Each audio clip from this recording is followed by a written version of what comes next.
Opo, dakilang Diyos, Amang Banal, maraming salamat sa dakilang pagkakataon. Kalumos sa aming buhay sa araw na to, nagsama-sama naman kami dito sa iyong bahay, sambahan, nga sambahin ka at purin pasalamatan sa lahat ng kabutihan mo sa iyong buhay.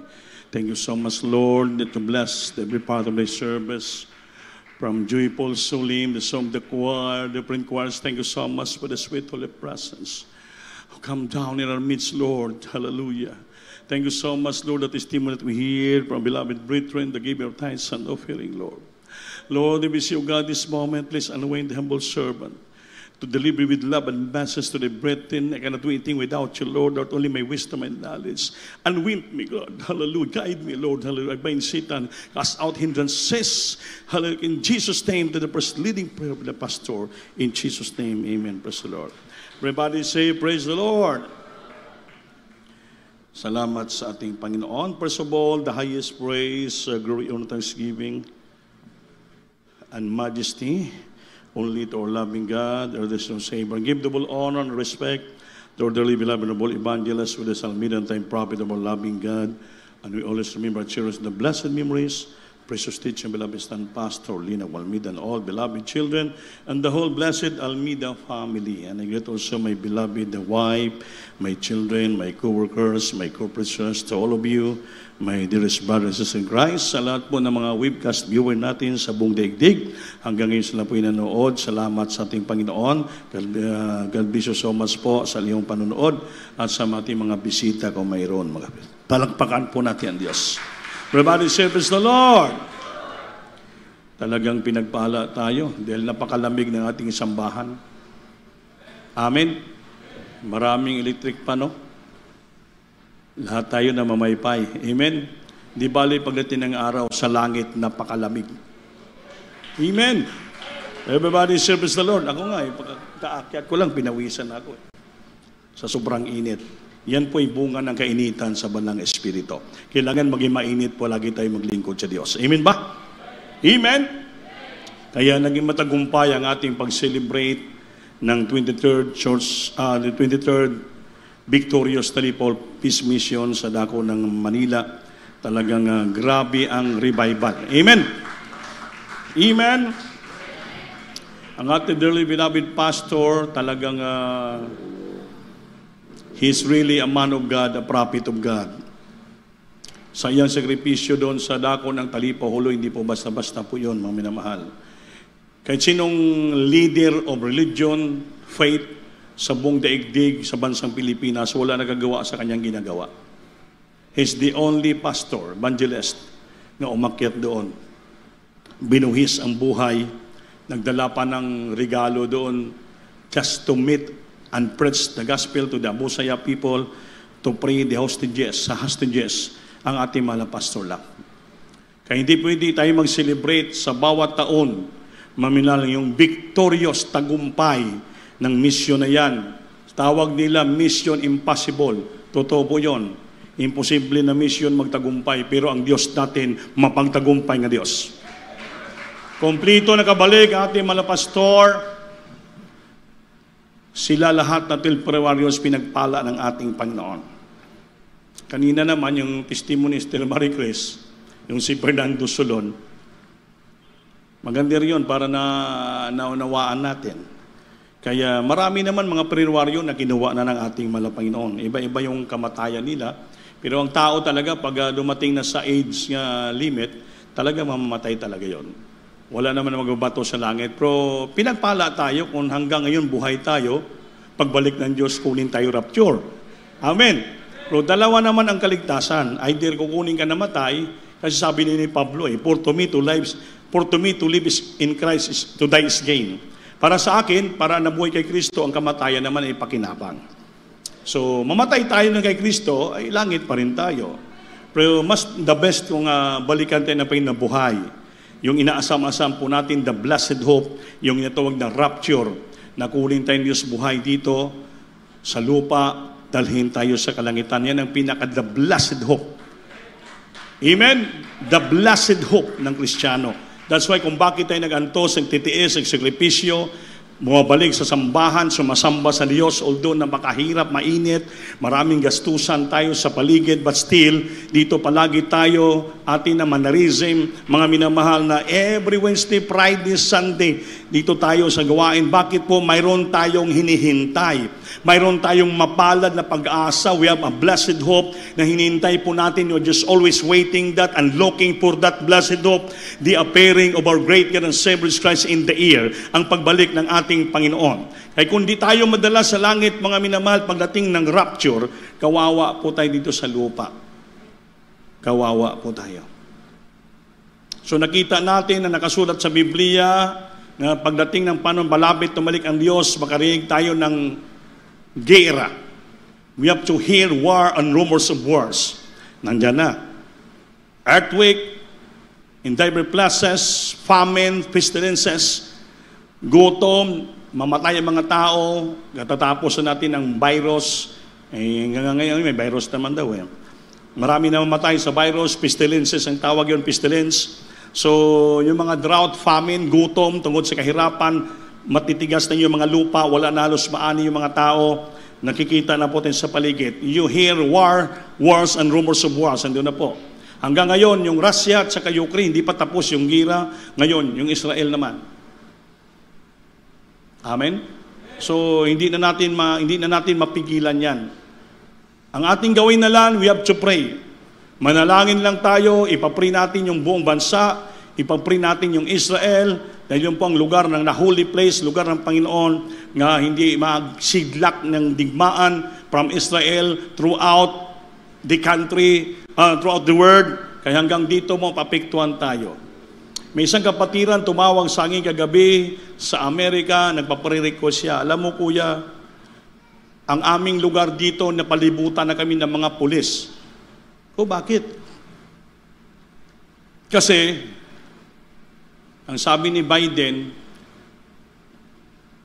masama daw yung taga-Pakistani, mga Pakistan, Palestine, amen.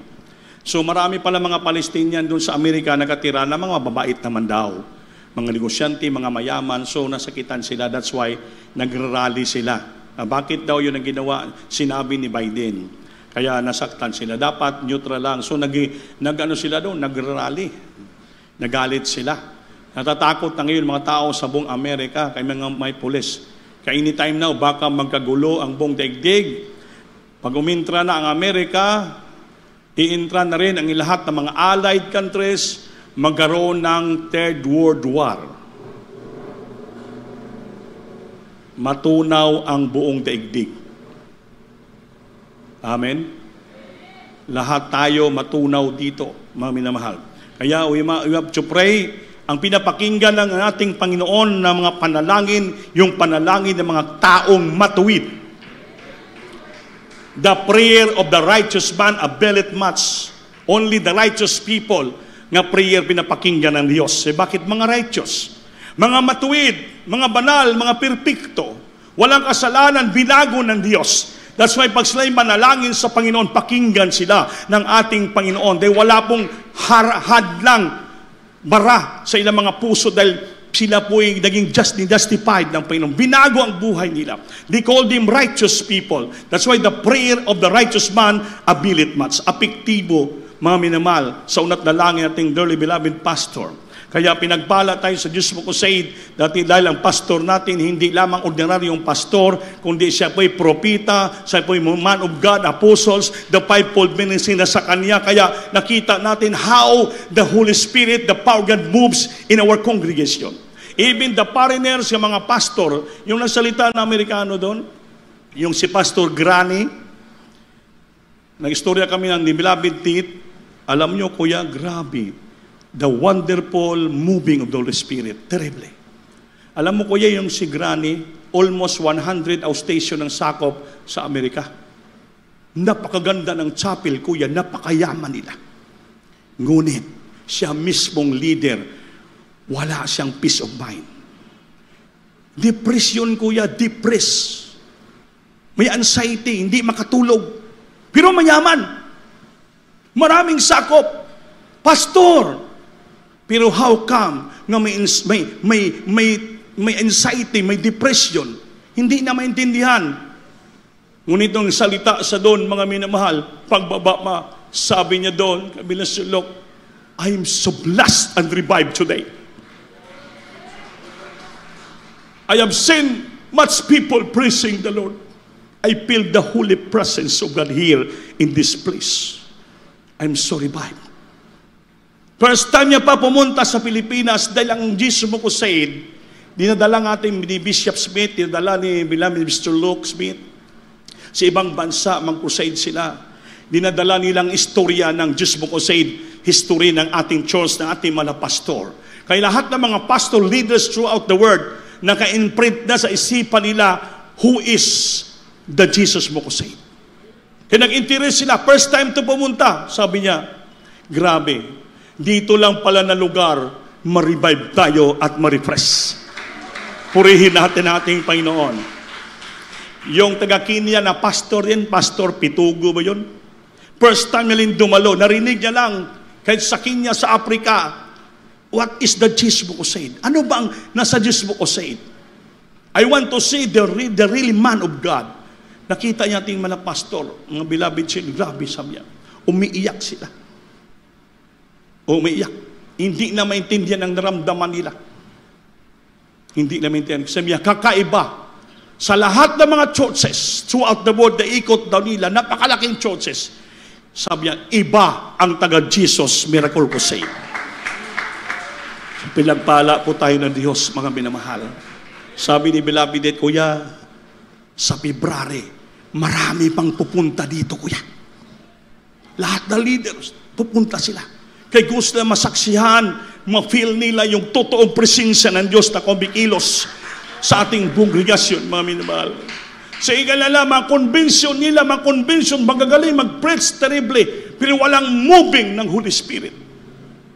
Dito nakita niya from children's choir, from finest, single choir, youth choir, finest, sa lahat hanggang matapos, Jerusalem, terrible ang presensya, hindi matapos-tapos. Katulad din sa atin dito, bakit isang church lang tayo, Jesus Miracle Crusade International Ministry. Isa lang ang ating pastor.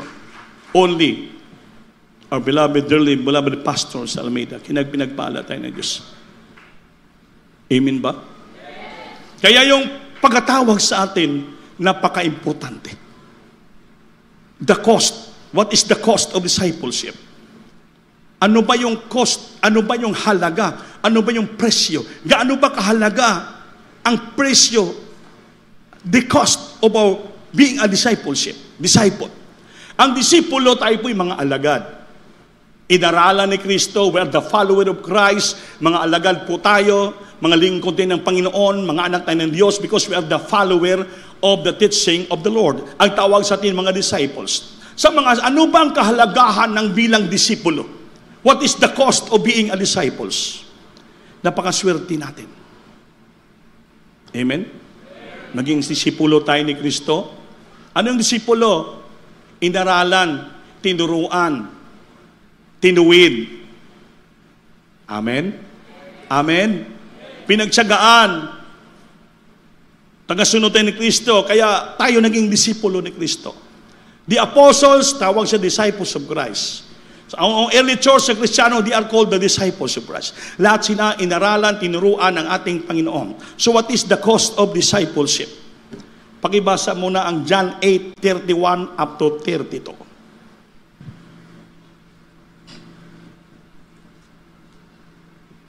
Praise the Lord. Sa aklat ng Juan, Kabanata 8, ang talata ay 31 hanggang 32. Sinabi nga ni Jesus sa mga Hudyong yaon na nagsisampalataya sa Kanya, kung kayo'y magsisipanatili sa aking salita, kung magagayo'y tunay nga kayong mga alagad ko. 32. At inyong makilala ang katotohanan, at ang katotohanan ay magpapalaya sa inyo. Palakpakan po natin Diyos. Sabi dito sa ating binasa sa 8:31 ng John, if you continue in my word, then you are my disciples indeed. Kung ikaw po'y nagpapatuloy sa aking mga salita, ikaw po'y totoo na aking alagad. Amen? Amen? And then kung alagad ka na ng Panginoon, disciple, and you shall know the truth, and the truth shall make you free. Pag nagpatuloy ka sa salita ng Diyos, sa aral ni Kristo, ikaw po'y maging disciples. Maging disipulo ka ni Kristo. Yung kung disipulo ka na ni Kristo, malalaman mo ang katotohanan, at ang katotohanan magbigay sa iyo ng kalayaan. Amen ba? Ang katotohanan sa salita ng Diyos na pinapangaral. Then, the truth shall set you free. The truth shall set us free. Ang katotohanan sa salita na pinapangaral sa Biblia natin, dearly beloved pastor, sa lahat ng mga preachers, ito po ang magpapalaya sa atin. Set you free, and the truth shall set you free. Ano yun? Ang katotohanan sa salita ng Diyos magpapalaya sa atin. Di ba napalaya po tayo? Napalaya at tayo were so been set free from the bondage of sin, first of all. Bondage of sin, gapos ng kasalanan, then gapos ng karamdaman, gapos ng bisyo, gapos ng problema, demons of anxiety, fear, and depression, lahat, kahirapan, tayo po'y napalaya dyan, di ba? Sinong napalaya? Hindi mo kumakainin. Sinong napalaya ng patotohanan? Lahat tayo pinalaya ng katotohanan dahil si Kristo ang katotohanan, ang salita niya ay totoo. Na pinangaral ating beloved pastor, so totoong-totoo ng ating mahal pastor, propeta ng Diyos, sugo ng Diyos. Bakit? Yung salita ng Diyos sa kanyang pinapangaral sa atin, mayroon kapangyarihan at mayroon katotohanan. Kaya napalaya po tayo. Hindi puro istorya lang. Not in words, but in power. May kapangyarihan. That's why yung mga foreigner, mga Amerikano, sa unang panahon, pagsabing Amerikano, pagsabing Australiano, Japanese pastor, minister, yung mga Pilipinong pastor, lahat sila gano'n, no? Para mga aso, sinutsuron sa puwet, dahil ang isip nila, bibigyan ng dollar, bibigyan ng pera, lahat gano'n. Sunod-sunuran sila. Kaya ibang mga pastor, ginegosyo ang mga churches. Ang ilang church, 10 lang. Pupunta sila doon sa mga maraming tao, picturean nila, picturean. Isin sa mga Amerikano, isin sa mga pastor sa unang panahon. Sabi na, oy, missionary, Mr. Missionary, this is our church. Di makita ng Amerikano, uy, napakarami ng membro. So magpadala ng dollar, magpadala ng every month, gabi pinapadalhan, tuwang-tuwa yung mga pastor.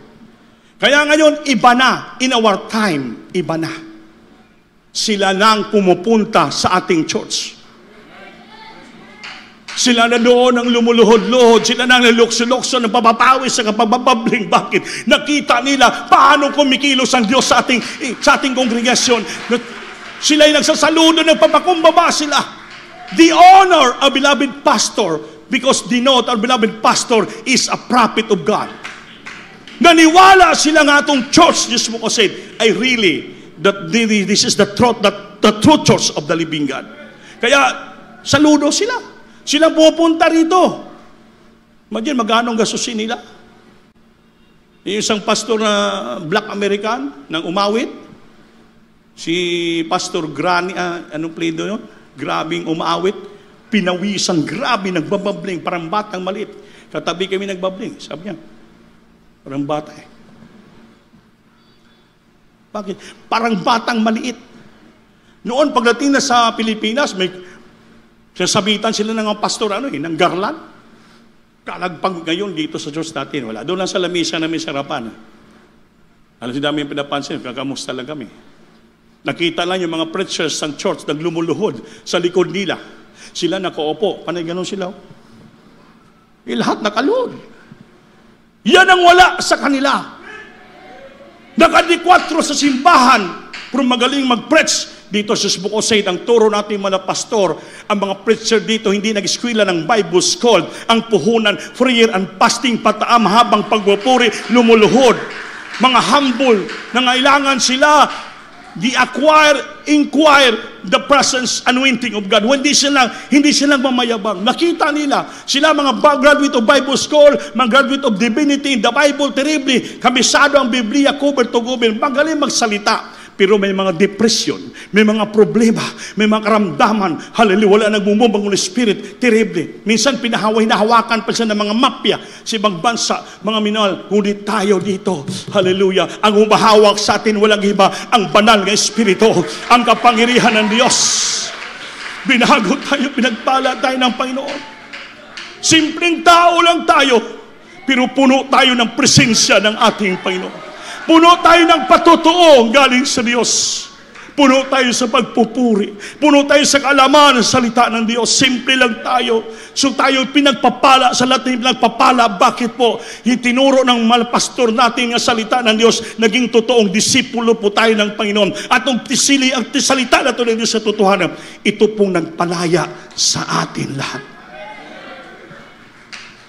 Napakaswerte natin, pinagpapala tayo ng Diyos. If you can continue in my word, then you are my disciples. Indeed. And you shall know the truth, and the truth shall set you free. Amen ba? At dahil pinalaya tayo ng katotohanan, salita ng Diyos, nag-umpisa na tayo po ay nakapag-glorify sa Panginoon. Nakapagpuri na po tayo. We glorify the Father. At tayo po'y nagkaroon ng bunga. Namunga na po tayo. Amen? Kaya kung hindi ka namumunga na Kristiyano, hindi ka maging totoong disipulo.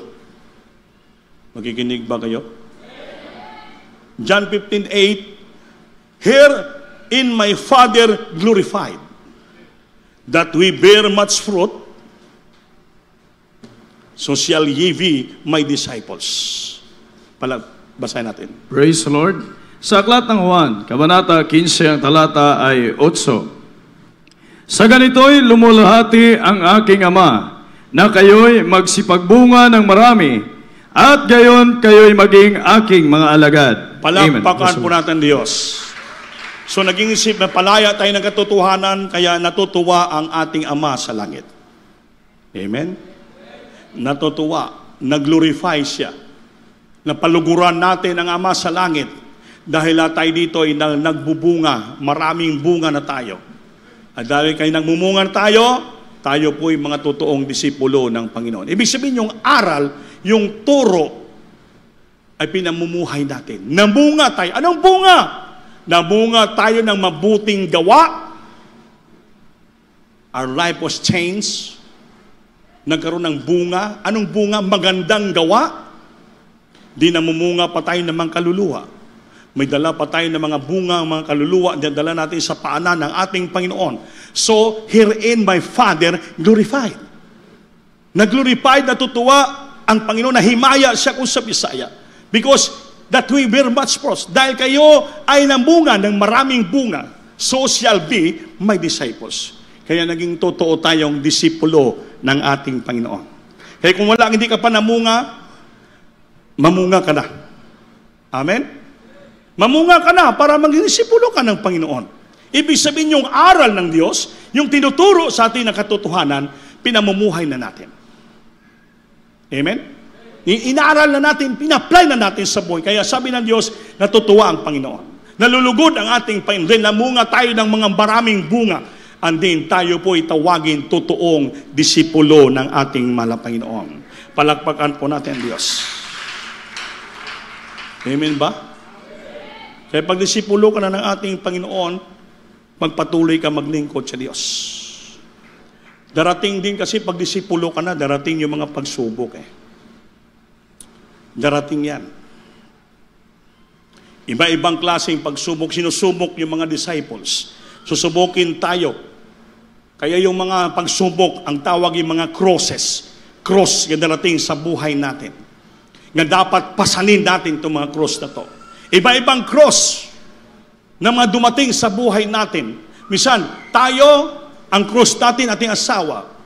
Ang cross natin ating bana. Ang cross natin ating mga anak. Yung cross natin ating mga kamag-anak. Yung cross natin ating mga kapitbahay. Yung cross natin ating ang kapwa Kristiyano. Amen? Maraming cross na dinadala tayo. Minsan ang cross natin yung ating bulsa sa kahirapan. Yung cross natin minsan yung Hindi tayo mag-iintindihan sa pamilya. That is their crosses. Kaya sabi ng Biblia, ang hindi daw magpasan ng cross niya araw-araw, hindi siya maging karapat-dapat sa ating mahal na Panginoon. Tandaan natin, sabi ng mga pastor, ang daan papuntang langit, hindi po puno lamang sa ito. Spawns of roses, but maraming bits of roses.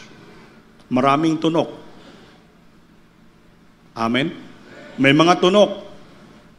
Matunog ka. Yan ang mga cross natin. Ngunit ang mga cross na yan, dapat pasanin po natin. Pasanon po natin yan. Lukduhon natin yan. Patuloy tayo. Kaya sabi nila, if you continue in my word, you shall be my disciples. Amen. Hindi mo pasanin yun, hindi ka magpatuloy, hindi ka disipulo ng Diyos. Hindi ka disipulo ng Diyos, hindi ka namumunga, hindi ka karapat-dapat sa ating mahal na Panginoon. Pakibasa.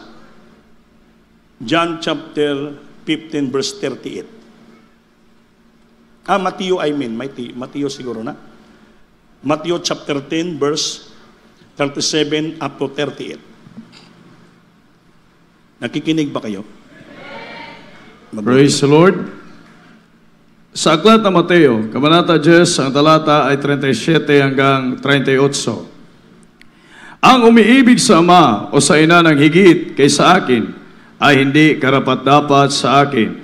At ang umiibig sa anak na lalaki o anak na babae na higit kaysa akin ay hindi karapat-dapat sa akin. 38. At ang hindi nagpapasan ng kanyang cross at sumusunod sa akin ay hindi karapat-dapat sa akin.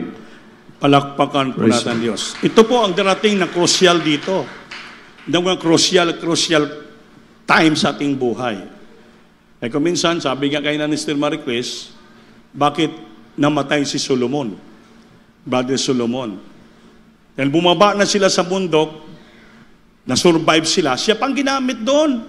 Lumabas siya, nakita ng sundalo, na-rescue sila.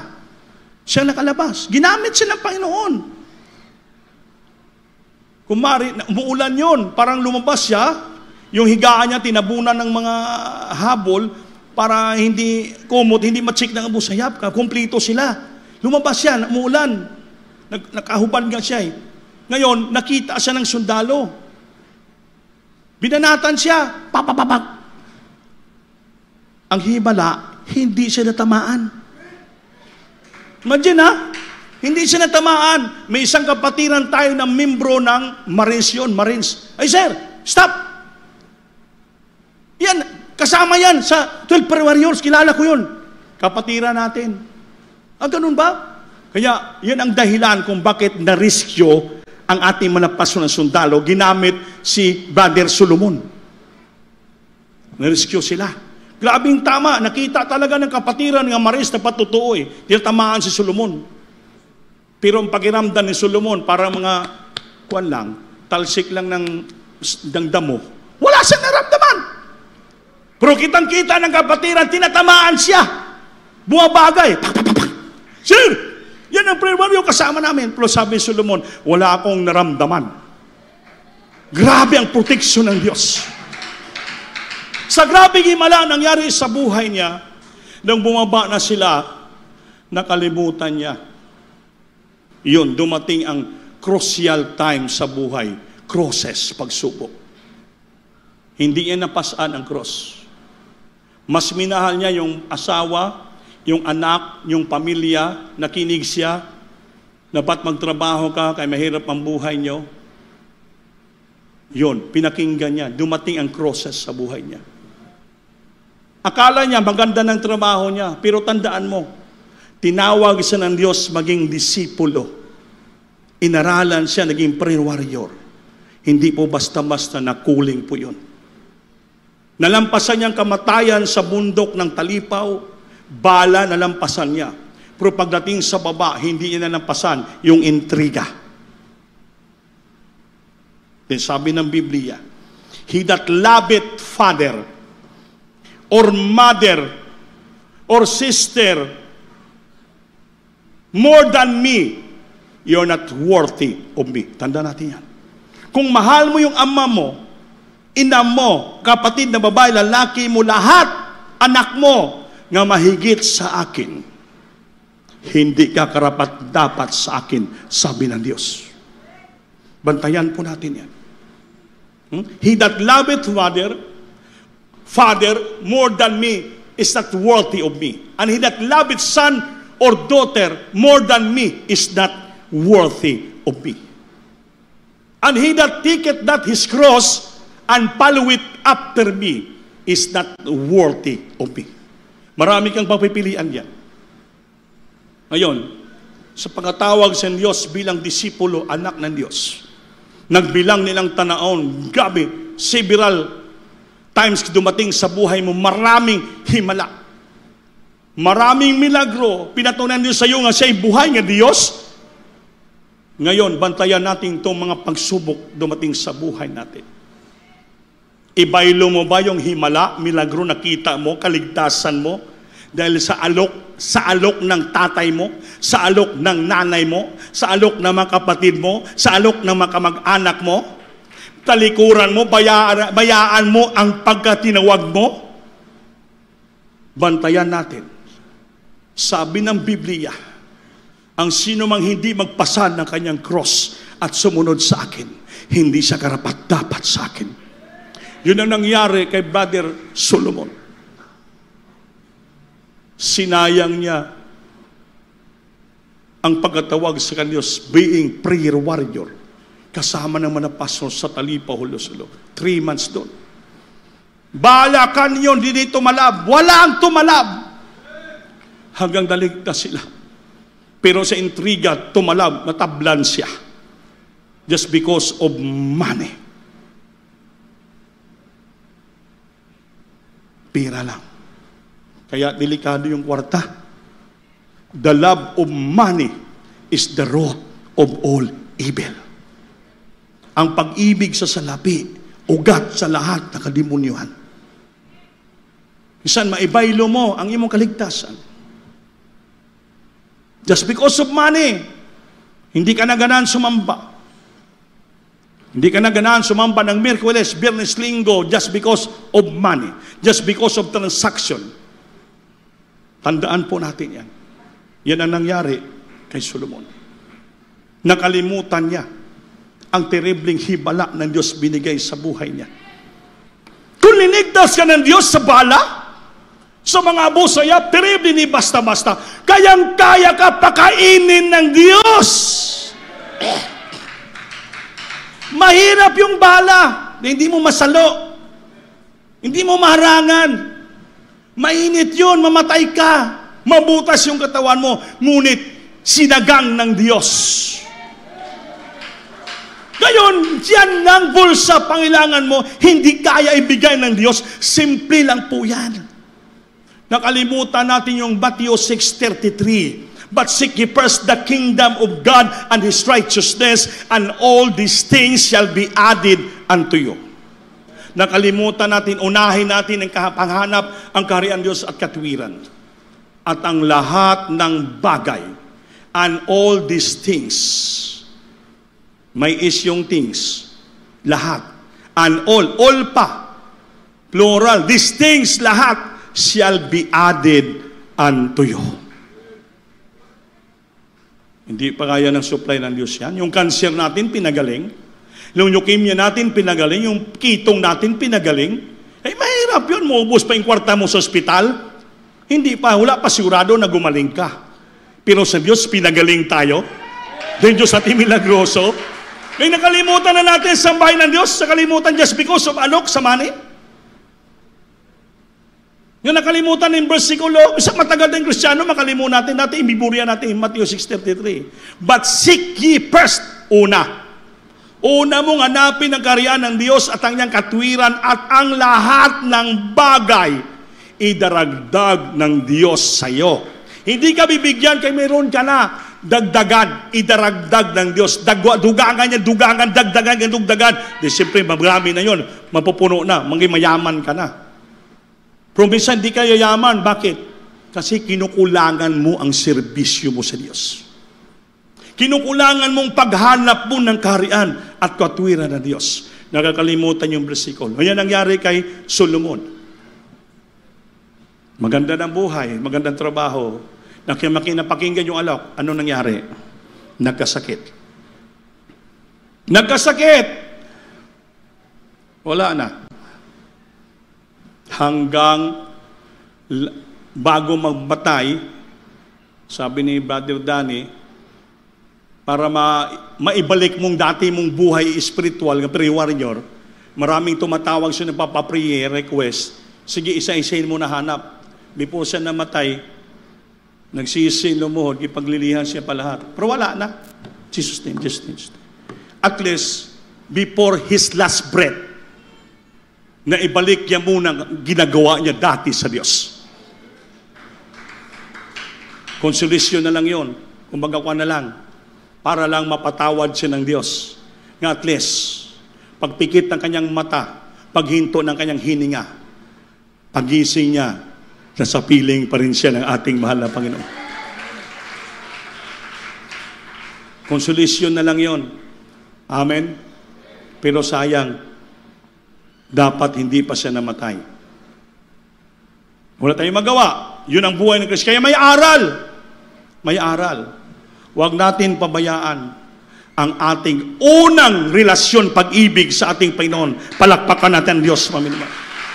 Gaano man kadaming cross nagabot sa buhay mo, pasana. Pasana. Dada sa simbahan. Alsaha. From your home, from your house, alsaha. Dalhin mo dito pag Miyerkules. Dalhin mo dito pag Biyernes. Dalhin mo dito pag Linggo. Ilagay mo sa tabi mo. Purihin mo ang Diyos. Sambahin mo ang Panginoon. Umiyak ko sa Diyos. Lord, ang krus dala ko, ibigay ko sa iyo. Dahil sa krus mo kami naligtas. Kaya ang mga krus ko sa buhay, ibibigay ko sa iyo. Dahil una mo nang pinasaan ang aking krus, dahil ang krus ko sa buhay, ibigay ko sa iyo. Hindi ko kaya, Lord. Ikaw lang mga kaya nito. Pangawakan mo ako. Tulungan mo ako. Huwag kang tumalikod sa Diyos. Ay ang mga itatod sa kabigat ng krus kaya dala mo, huwag kang tatalikod. Huwag kang huminto. Huwag kang lumihis sa kanan at sa kaliwa. Tuwing straight ka, patuloy lang kapatid, patuloy lang. Sabi ng Biblia, if you continue in my word, if you continue in my word, you shall be my disciple indeed. And you shall know the truth, and the truth shall set you free. The truth shall set you free from problems, from trials, financial, physical, lahat ng the truth shall set you free. Huwag kang huminto. Huwag kang tumalikod. Kaya sabi ng Biblia, katapusan ng bersikulo, Hebrews chapter 10, verse 31, italon sa 38. Praise the Lord. Sa aklat ng mga Hebreo, Kabanata 10, ang talata ay 31 hanggang 38. Kakilakilabot na bagay ang mahulog sa mga kamay ng Diyos sa buhay. 32. Datapwad. 38, ilukso. Diretso sa 38. Ngunit ang aking lingkod na matuwid ay mabubuhay sa pananampalataya. At kung siya ay umurong, ay hindi kalulugdan ng aking kaluluwa. Palakpakan natin Diyos.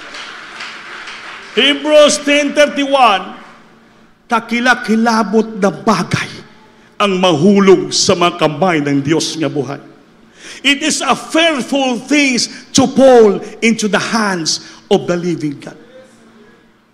Hindi basta-basta.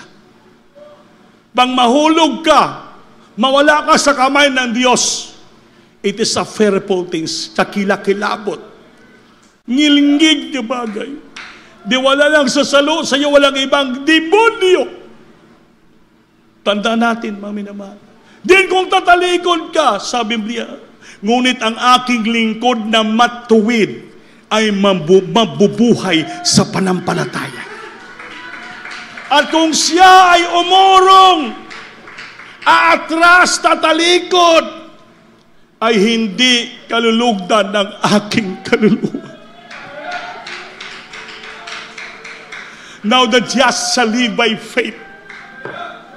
But if any man draw back, my soul shall have no pleasure in him. Ang kaluluwa ng Diyos hindi na matutuwa sa iyo pag ikaw ay uurong, tatalikod ka. Ngilingig ka bagay, kakilakalabot ka bagay. Nakatakot ka bagay, mahulog tayo sa kamay ng Diyos, paminama. Tandaan po natin. Yan po ang halaga ng magiging disipulo at anak ng Diyos. Ang halaga, the value, the cost of discipleship. Kailangan huwag kang mahulog, huwag kang umurong sa paglingkod. Patuloy lang. Kahit mahirap, kahit mabigat, maraming problema, maraming kroses sa buhay. Ayaw kalimti ang Diyos. Huwag mo kalimutan ang milagro kabutinos binigay sa buya bago mo pa siya nakilala.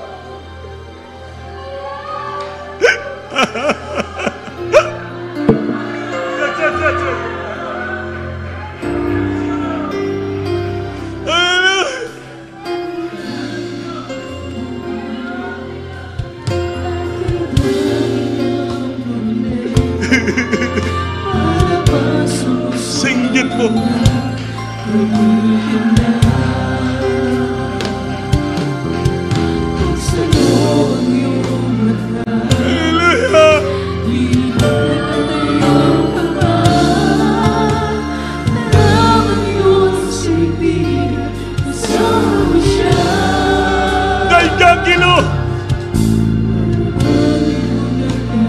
Sabtang mensahe sa awit. Unawain natin ang mensahe ng awiting ito. Itaas yung kamay, concentrate ka. Damahin mong presensya ng Diyos.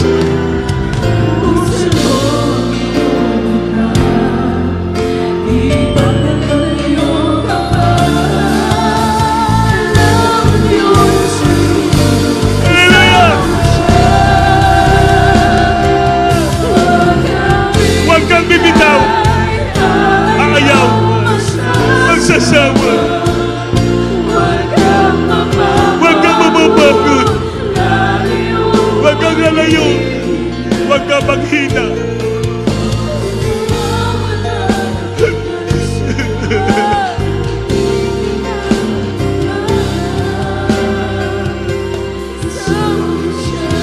Kasama natin ang Panginoon.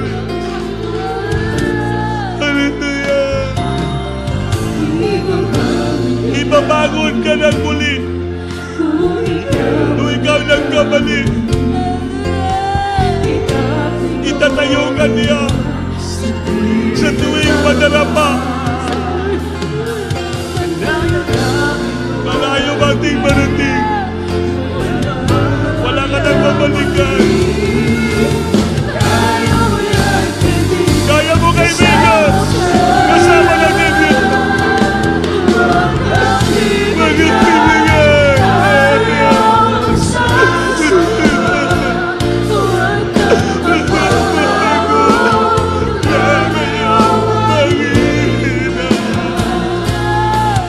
Gagamitin ka pa ng Diyos. Mahal ka niya mo.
ayaw magsasawa. Huwag kang mapapagod, lalayo pag-ibig. Gagamitin ka pa ng Diyos. Mahal ka na. Singkat mo! Bibigay ayaw magsasawa. Huwag kang mapapagod, lalayo mag-ibig. Walang pag-asa, darating na umaga. Kasama mo siya. Kasamahan tayo ng Diyos. Samahan tayo ng Diyos. Huwag ka lang huminto. Huwag kang umurong. Huwag kang tumalikod. Patuloy lang, pasanin mo yung cross. Hallelujah! Kasama natin ang Diyos. Samahan tayo ng Diyos. Kaya tayo pabayaan, minamahal, sa bawat kabigatan, sa bawat problema, sa bawat krus nating pinapasan, hindi po tayo pabayaan ng Diyos. Sasamahan niya tayo palagi. Patuloy lang tayo. Hanapin palagi natin ang agarian katwiran ng Diyos. At ang lahat ng bagay idaragdag sa atin. Hindi tayo pabayaan, Ma'am Laman. Hallelujah! Hallelujah! Habang naramdaman natin ang presensya ng Diyos, maminamahal, ilagay niyo sa isipan yung salita ng Diyos nga presko palagi. Yan ang ating gabay. Dahil tayo mga disipulo ng Panginoon. Alagad tayo ng Diyos. Mga tinuruan tayo. Tagasunod tayo ng Panginoon. Sabi ng Biblia, kung ikaw magpatuloy sa aking salita, ikaw ay aking maging alagad. At kung alagad ka, malaman mong katotohanan, ang katotohanan magpalaya sa iyo. At matutuwa ang ating Ama sa langit kung tayo po'y mamumunga. At kung mamunga tayo, tayong totoo nga tinunan at alagad ng Diyos. Lutasin niya ating problema. Hingi tayo pababayaan. Huwag lang tayo bumigay. Huwag lumayo. Huwag mapapagod. Hallelujah. Kasama natin.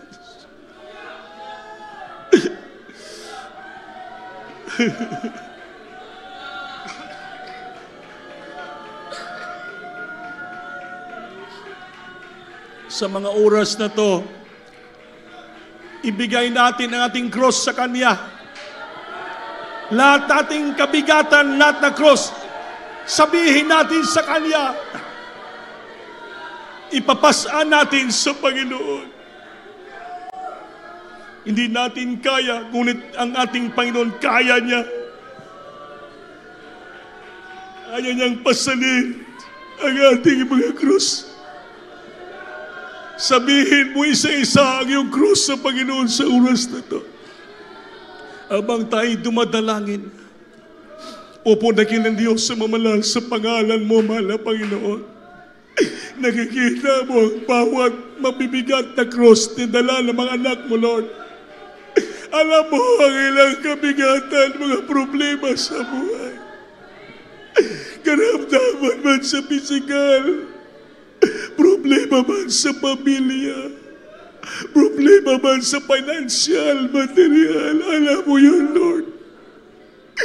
Ibinibigay namin sa iyo ang kabigatan ng krus na nanagatawan mo.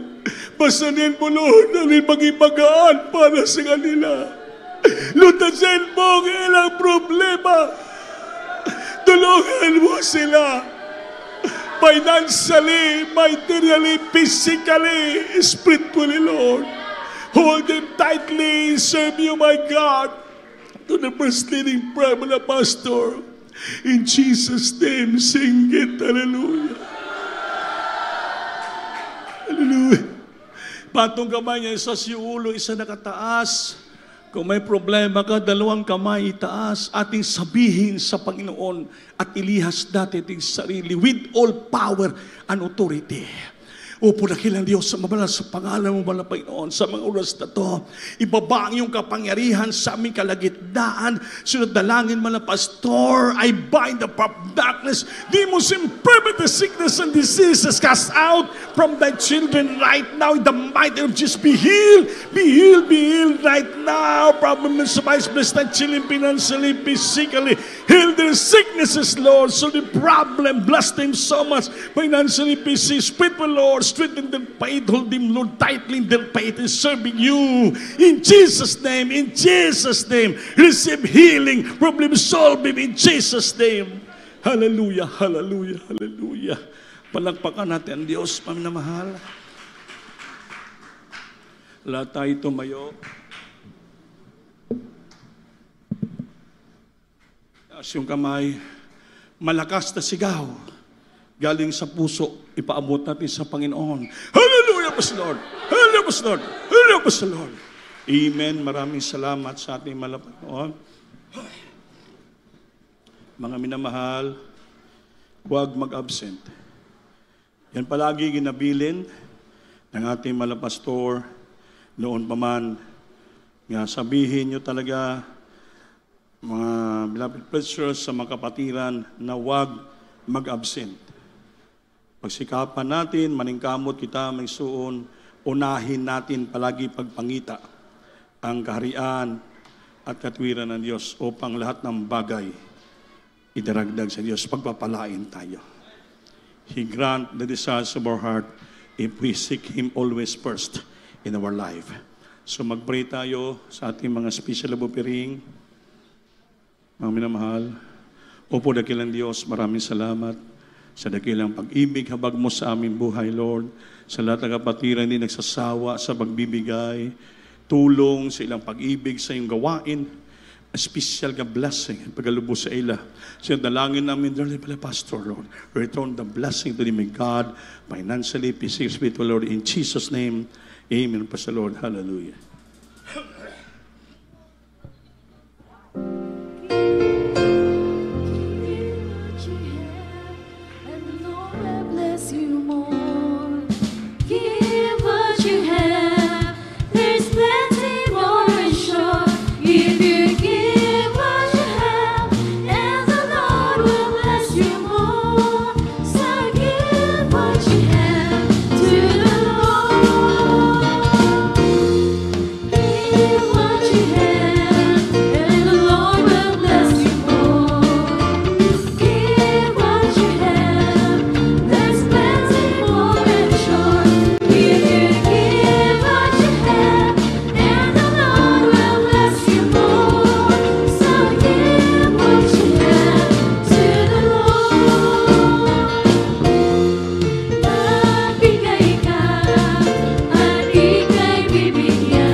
Pala.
tagaan na ba kamuta ng sobre? Kisa pa'y wala makadawat og sobre. Sobre para sa pledges sa ating anniversary nga darating, December 17.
To ang beloved Brother Alvin Agan,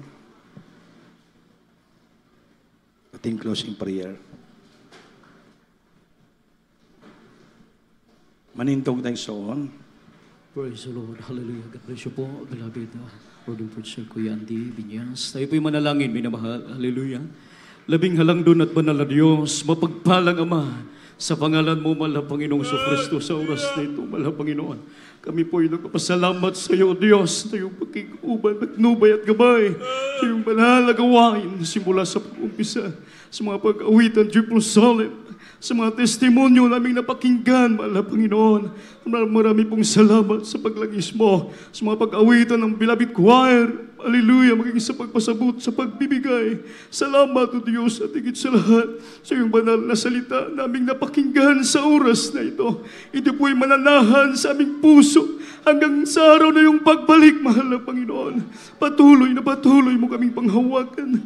At sa oras na ito, mahal na pag-ingatan mo lahat ng mga kapatiran sa kanilang pag-uwi, sa kanilang matahanan, ihatid mo na puno sa kagalakan, sa puso at isipan, at ibalik mo kami sa araw ng palagtipon ng mga banal. Hallelujah! Dalay ko ka sa ulay katapusan. Sa pangalan ni Jesus na pong lahat, pagpasalamat in the mighty name of Jesus. Hallelujah!